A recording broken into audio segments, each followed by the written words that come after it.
Have you ever been in a conversation and just felt like the real conversation was happening somewhere you couldn't quite see? Well, in this explainer, we are pulling back that curtain on manipulative communication. We're going to break down the tactics, the psychology behind them, and most importantly, how you can navigate it all. The goal? To turn all that chaos into clarity. You know, this quote really just hits the nail on the head. It's the perfect metaphor, isn't it? Conversations that aren't about being honest, but are all about performance and, well, hidden agendas. It's basically dialogue in disguise. So let's just call it what it is, a communication costume party. This is where we're really going to dig into that central problem. What do you do when you're in a conversation where nobody's true intentions are out in the open? It leads to so much confusion and distress, and you're just left feeling like you're always one step behind. I mean, I think we've all been there, right? It's that incredibly frustrating feeling when you know something else is going on, but you just can't put your finger on it. And listen, that's by design. It's meant to make you feel off balance. So if you've ever felt that way, trust me, you are not alone. Okay, so to get through this costume party, we first have to learn the language they're speaking behind the masks. So let's decode some of that secret vocabulary, because once you can put a name to these tactics, that's the very first step to disarming them. Let's start with a big one, slander. Now, this isn't just everyday gossip. We're talking about the intentional spread of flat-out lies to destroy someone's reputation. It's a foundational weapon, really, in the manipulator's playbook.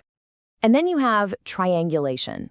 This is where, instead of talking to you, someone talks through somebody else to get to you. It's a really slick way to avoid taking any direct responsibility. And it creates this powerful, isolating feeling that you're being ganged up on. So who are these third parties? Well, in psychology, they actually have a name for them. Flying monkeys. Yep, these are the people who get enlisted, and sometimes they don't even know it, to do the dirty work. They're the ones carrying messages, spreading the rumors, and applying the pressure so the person who started it all can keep their hands clean. Which brings us to a more modern term, throwing shade. It's the art of the backhanded compliment, or that thinly veiled insult. But the key here, the absolute key, is plausible deniability. It lets the person launch an attack, and then if you call them on it, they can just innocently say, "What? I didn't mean anything by it." So we've got the vocabulary down. Now let's look at how these terms are actually put together into strategic plays. We're moving from the individual words to the whole playbook. We're going to focus on three core strategies here. There's countering, which is a direct attack on your reality. Emotional blackmail, which, weaponizes your feelings. And red herrings, the ultimate distraction tactic. Let's start with countering. This term comes from Patricia Evans, and it is so important to understand. This is not a healthy debate. This is a relentless pattern of just contradicting everything you say, your feelings, your memories, even simple facts, and the only goal is to make you doubt yourself. And this really highlights the critical difference. See, a healthy disagreement is all about seeking understanding, but countering, that's just a power play. It has nothing to do with finding the truth. It's all about control. It's about being right by making sure you're wrong about your own life. Next up, the red herring. Have you ever tried to talk about a problem and all of a sudden the conversation is about something completely different that happened, like 5 years ago? Yep, that's a red herring. It is a classic move to get out of taking responsibility by just changing the subject. All of this brings up a really fascinating and, frankly, disturbing question. Why do these things so often happen with a group? Why do people team up and act in unison to push these manipulative stories? So why the unified front?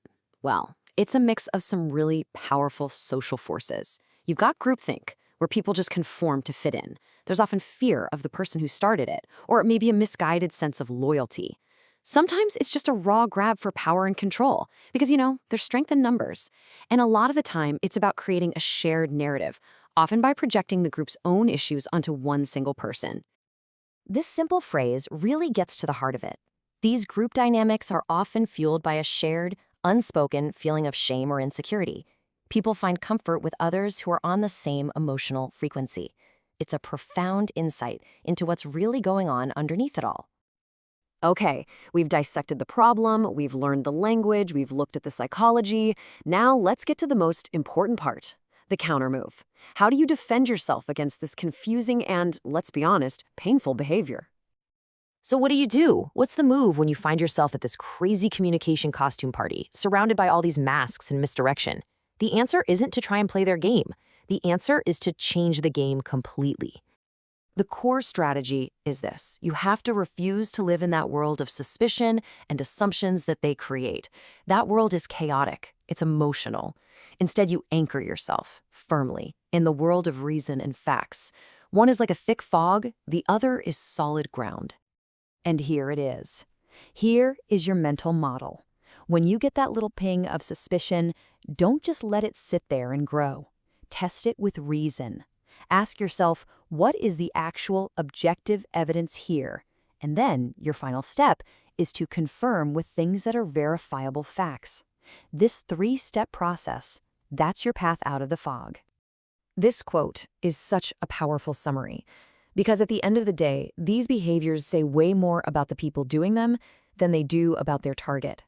Refusing to speak directly, that just shows they're afraid of being questioned.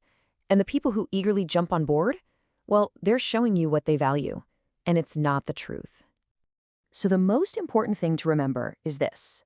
While all this manipulation is designed to be confusing and emotionally exhausting, the antidote is actually pretty simple, even if it's not always easy. Anchor yourself in reality, because in the end, truth lives in facts, not in rumors. So what's one small step you can take today to ground yourself in the facts?